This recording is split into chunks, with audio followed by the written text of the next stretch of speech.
Voici une capsule sur comment lire un nombre décimal. Première étape, lorsqu'on veut lire un nombre décimal, on doit lire la partie entière. On se rappelle que la partie entière se situe à gauche de la virgule. Deuxième étape, lorsqu'on arrive à la virgule, on va mentionner « et » au lieu de dire « virgule ».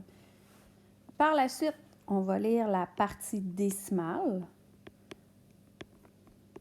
C'est le nombre qui est à droite de la virgule. Et pour terminer, on nomme la position occupée par le chiffre le plus à droite dans le nombre. Dans ce cas-ci, notre dernier chiffre, c'est le 1, qui occupe la deuxième position après la virgule. Si on se rappelle bien, la deuxième position après les virgules, ce sont les centièmes. Alors, nous avons ici le nombre 7 et 51 centièmes.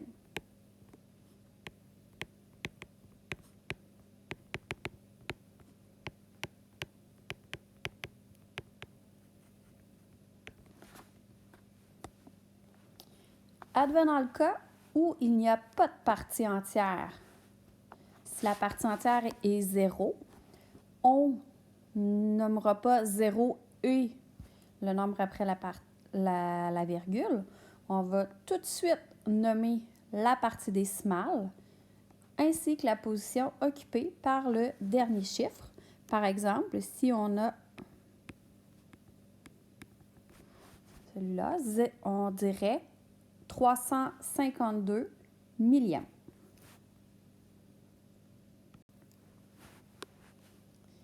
Alors, c'est maintenant à toi de faire la lecture de ces nombres-là. Tu peux les écrire avec la bonne nomenclature.